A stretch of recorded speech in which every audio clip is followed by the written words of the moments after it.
first of all, we're going to get to the Unknown Project in just a second. But in a past interview I saw with you, to me it was so profound on why you do what you do. And there came a point in time where you said, I just have to get this out. Tell me about that. So it's almost as though it's like you've got a secret, and you're just dying to tell someone, and someone that that you care about, or you feel that you just want to just bust out and say it. It's sort of the same way with creating art. You have these ideas that cross your mind, or that swell up in your chest, and you just got to get it out, and you're not really comfortable until you do. So yeah, with me, it's always been art. I know with others, it's just like with writing or music. It's something that swells up in you, and if you don't get it out, you just feel like you're just going to bust. So that's the way it's always been for me. I love that you likened it to a sneeze. Yes, yes, it is. When you said you had to get it out. Absolutely. At what age were you when you realized you had this desire, you had this in you that you needed to get out? Was it a young age? Yeah, as a matter of fact, it was. I didn't know it at the time, but when my mom was living, and this was while I was in art school, I was still going through different classes and stuff. And she reminded me of a time when I was in kindergarten. You know how you get those sheets of little characters and stuff that you draw, you color with, and all. And I was in kindergarten, and I had this mimeograph sheet of Red Riding Hood, right? So I'm coloring it and whatnot, and I just decided, I like this brown. I'm going to use this brown. And I think at the time, everyone sort of equates Red Riding Hood as being, a white child. Well, I didn't see any reason why I couldn't make it any color I wanted, and so I made it brown. And it struck my kindergarten teacher. Her name was Mrs. Trice, and she called my mom. And I thought I was in trouble because I thought I'd done something wrong. And my mother said, well, she told me, she said, you keep your eye out on this one because you think he's got something. Wow. Yeah, that came along some years later. My mom told me that. But in kindergarten. Yeah, I was looking at things in a different way. I just thought, well, I can use anything I want. It's my drawing, or it's my my canvas. I can put any color on here I want. But I guess all the other kids had done Red Riding Hood as a sort of a Caucasian or pink in color. But here's this one, and there's a photograph that she has of me sitting with my little shorts on. And at the front of at the front of the class, and there's this little drawing of Red Riding Hood. You were way before your time with that, right? I guess so. But that was just so natural for you to do that. Yeah, it was. I just thought, well, anything goes. I can make it. It doesn't have to be red. I could make her a blue. Give her a blue hood. But at the time, I just thought, well, I'm just coloring. I'm just killing time with the rest of the kids. That's a great story. So you started with drawing, yes, and then you switched over to sculpting and carving, I should say. Yeah, that came many years later. I can tell you though, when I actually started drawing was the second grade. So I had this friend named William Logan, and he had one day he had brought in this real nice drawing of Popeye. I mean, it was clean. The lines were clean. It just looked like nothing I'd seen before. Perfect. And I thought, man, can I have that? And he said, no, you can't have this. This is mine, but I'll have my brother draw you one. And I thought, cool, man, your brother draws like this? Is amazing. Well, I come to find out he had traced the drawing.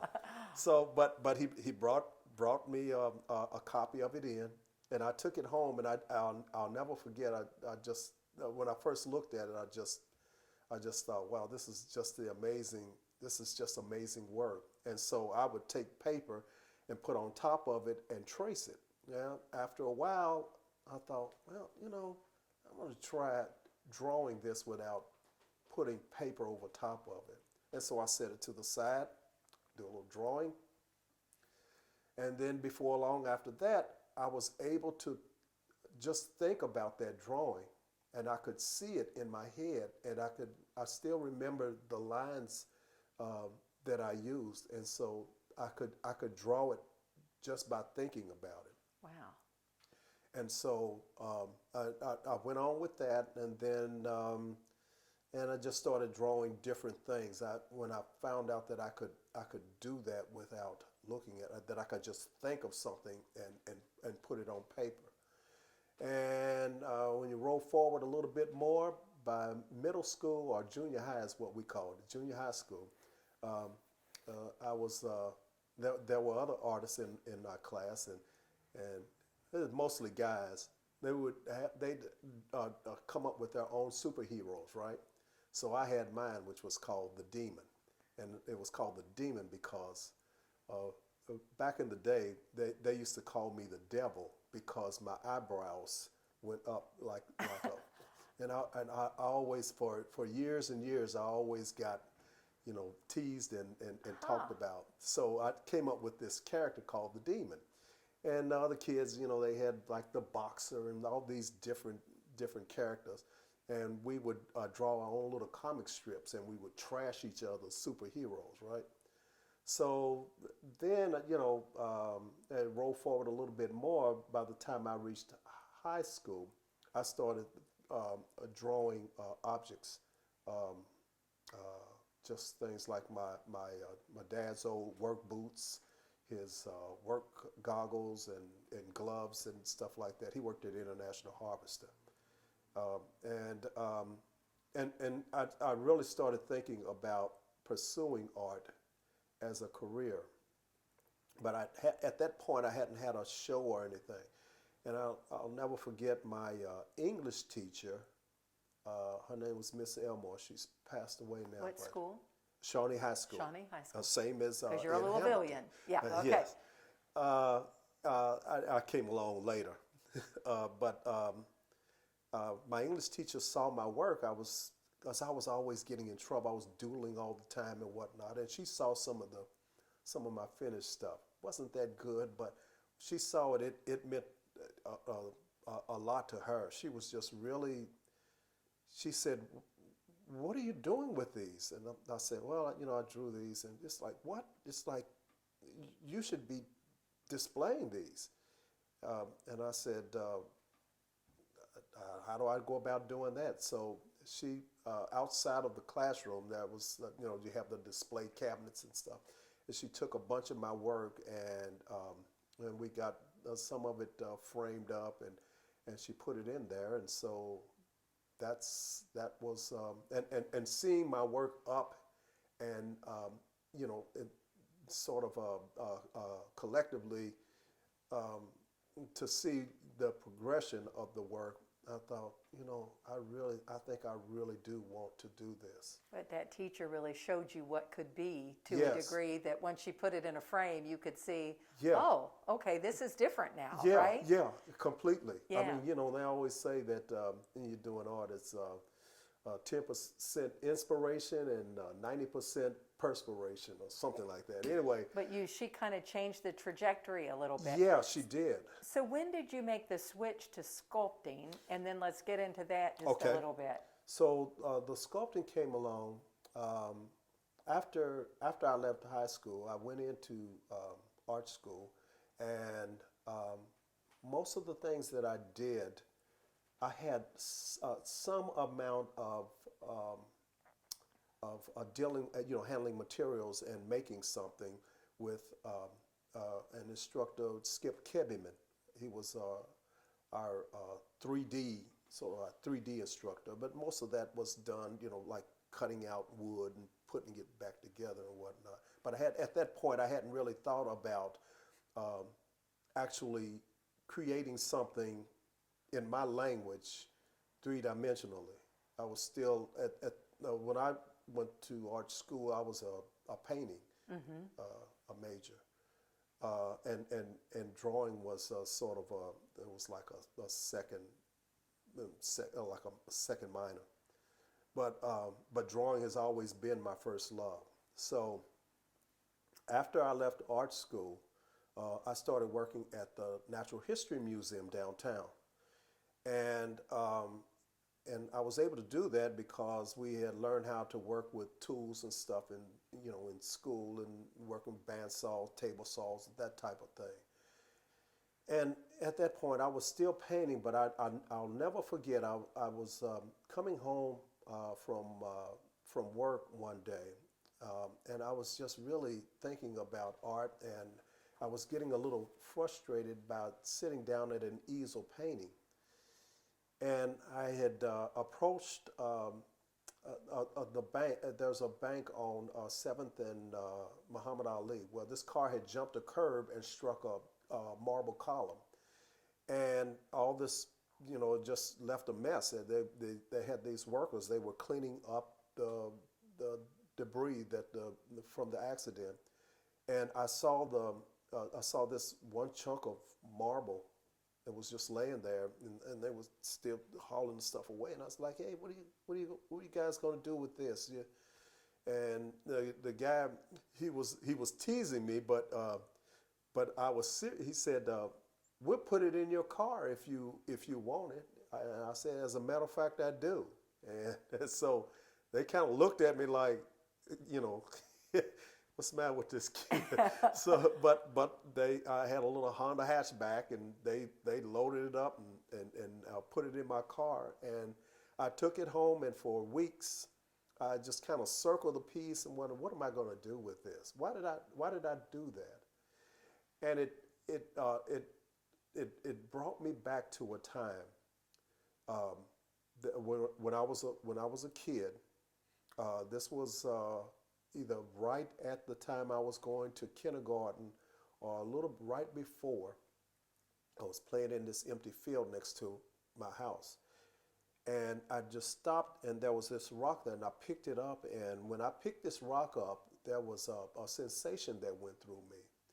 And I've said this for a long time, and I still believe it, and I still think about it. It was like, it was a feeling like I never had before. It was like God was talking to me through this rock.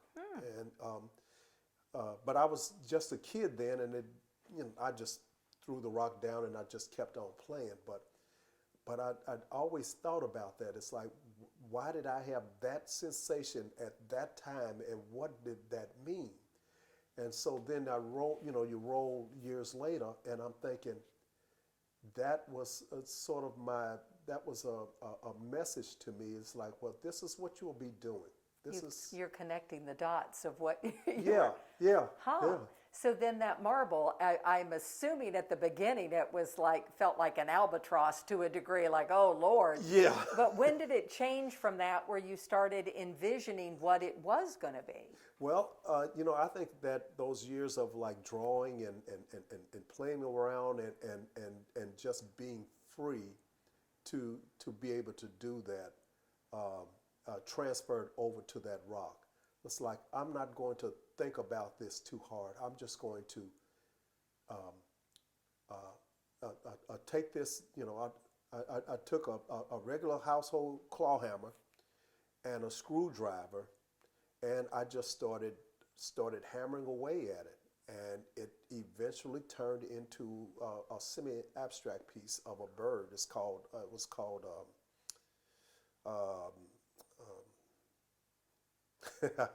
I have I've forgotten the name now. Well, but, it'll come to you. Yeah. So do you still have it?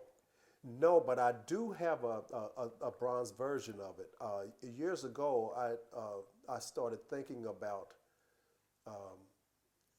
taking works and instead of starting new, taking the works and turning it into another material and possibly selling it, cheaper, because everyone can't afford works, in bronze or whatnot. But this particular piece was done in bronze. But I also thought about like in plaster, there's things like hydrocal and hydrostone, which it's a harder material than plaster, but it holds up pretty well. So let's fast forward a little bit more because I want to get to the unknown project. So, and then we're going to talk about some of the works that are around you because family and nurturing and motherhood appear to be big subject matter kind of things for you. So the unknown project, how did you hear about it and what was it that struck you about this particular project? Well, along with just the project itself, for years I'd always like to read about and study, the different cultures and stuff. In my work, and I pull from everywhere, Egyptian work, Mexican things, and then I try to synthesize it into my work. Well, and a lot of the African sculptors, when I look at their work and just how they relate to the material, I often think, there's a kindred spirit here. The way they carve and are free to just think of a concept other than something realistic, and you can make it stylized or even abstract and say that this is what it is because I did it and I say that this is what it is. And so, yeah, in my work, I'm always thinking about that, and I'm inspired by the African carvings, and particularly the figures. And if you look at the work, a lot of the work, they are, like women with large breasts. You may have skinny arms, but they're always like nurturing and stuff. And I've always wanted that in my work, or I've always thought about that. My mom was. She was, a nurturing person, and my dad, So I'm always thinking of family, family life, and there's just so many ways of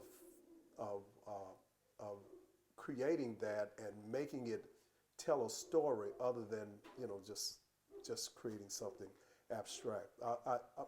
I like that. I love the abstract. I also love the representational, so I just try to blend the two in my work. So it's neither like super realistic or it's not completely abstract. It's somewhere in between. So this is really giving voice to people who haven't had one per se in history. These are kind of those voices who made the journey, who we haven't really heard about before. It's to be a reckoning, kind of a reconciliation as well as healing. I mean, this is kind of heavy stuff. How do you go into that? Do you do your homework? Do you have a feeling? How does that process work for you? All of the above. All of the above. All of the above. So what have you done when you heard that, okay, you're going to be the one who does this? What was the first thing you did? I started thinking about those people that actually had the nerve, the audacity, and the backbone to say this is not what I want.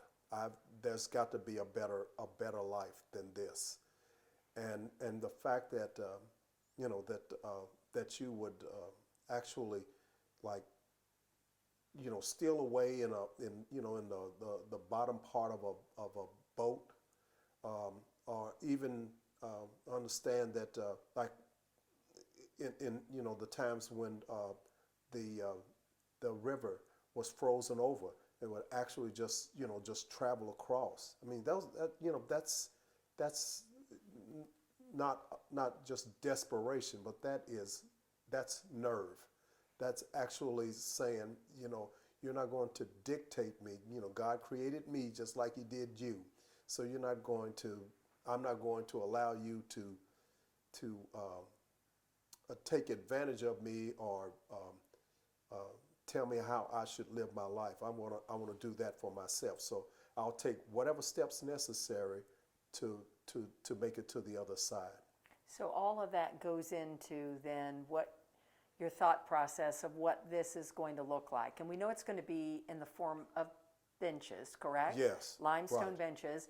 And Right. that was kind of decided in to a degree in that people on Louisville looked across to Indiana free and reflective on the Ohio. Right. So have you gotten any idea of what this may look like, or when does that come to you? That I have done a few sketches myself, and along with my partner, there's also from the same art school that I came out of, Dave Cardell, was also part of this whole process.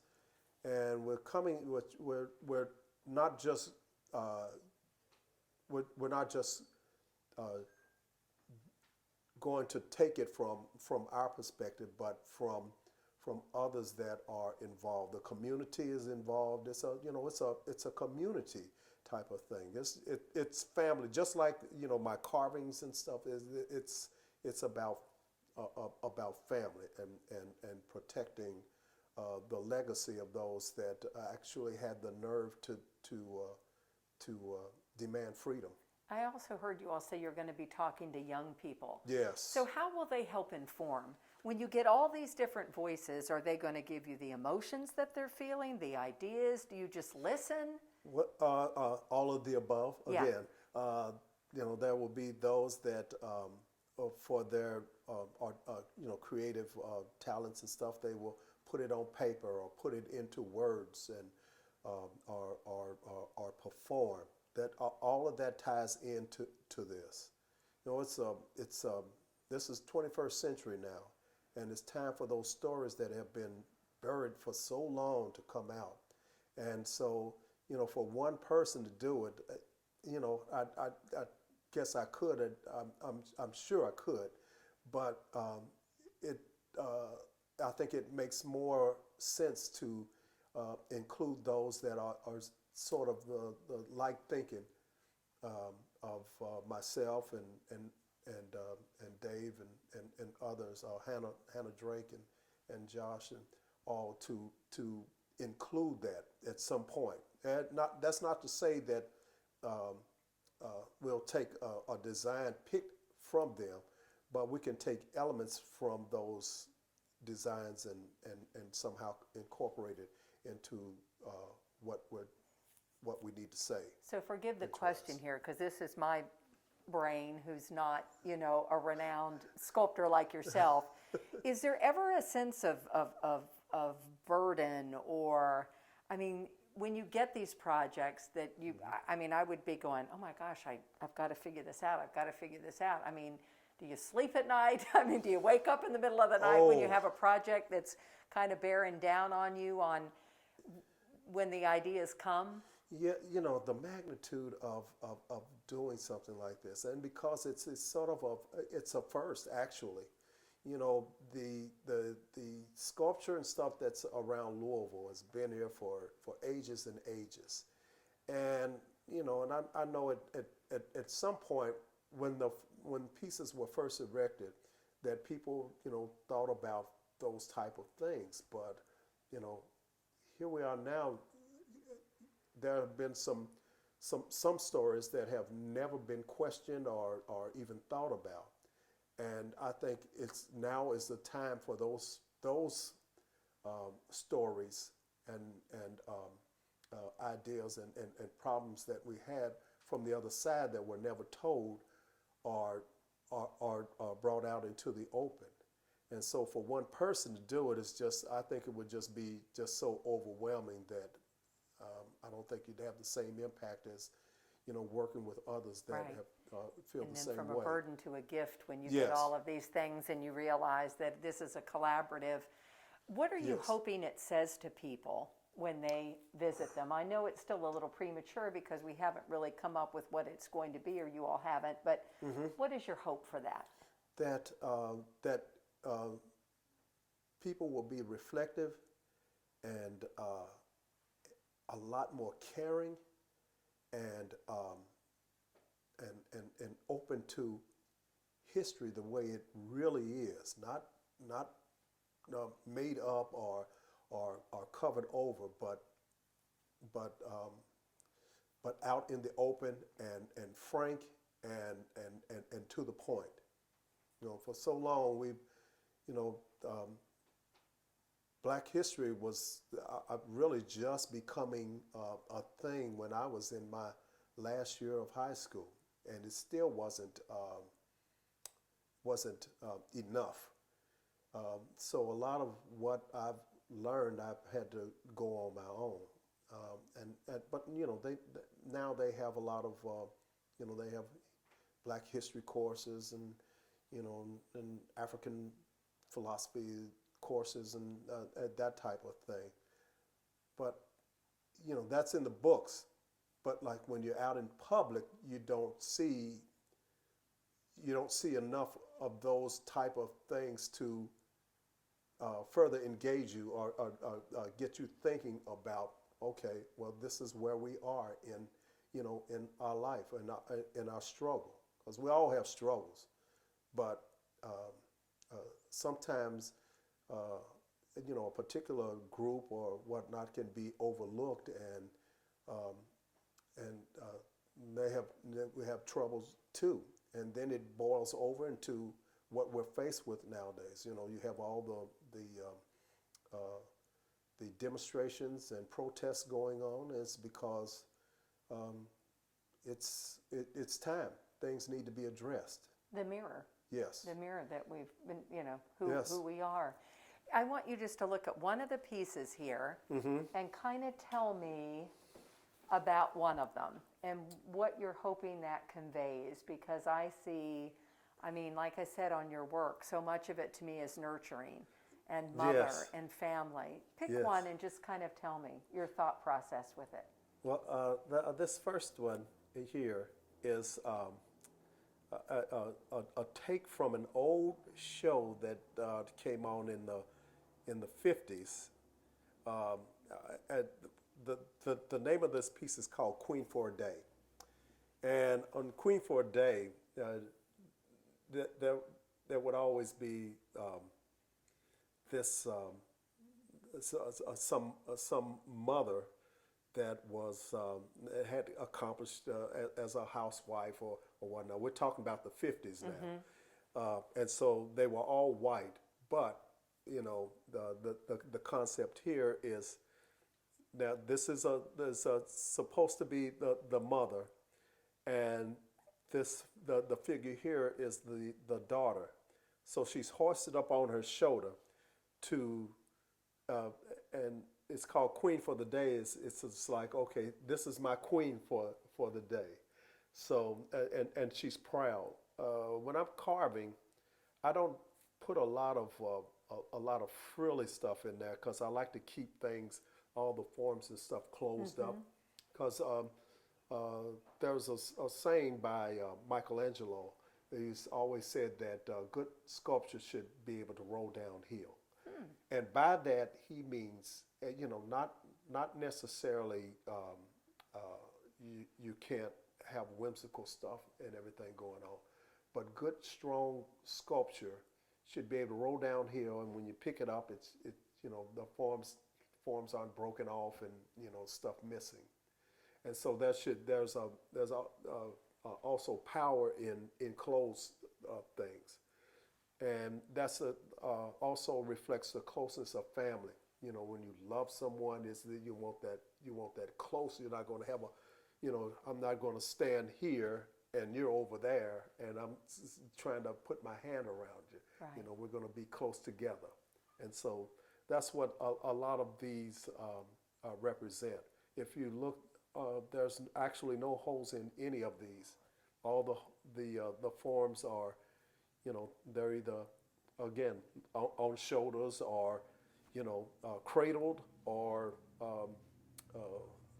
the one on the end here is called Me Too, and that's TWO. Yeah, I can So, tell that with yeah. it too. I love that. Well, we can't wait to see what you do with these benches and giving a voice to those who haven't had one before in many situations. Yeah, looking forward to it, and I also want to thank Hannah Drake and Josh Miller for selecting me to be the first one to do this. So hopefully there will be others, many more. And there's been a lot of talk, and people have been calling and congratulating me, but also there have been those that have said, "Listen, I'm sort of doing something similar." So maybe at some point, all of this will link up, and we'll have just a work of art along our riverfront. A new synergy in town. Yes. Very good. Yes. Thank you so much. Well, thank you.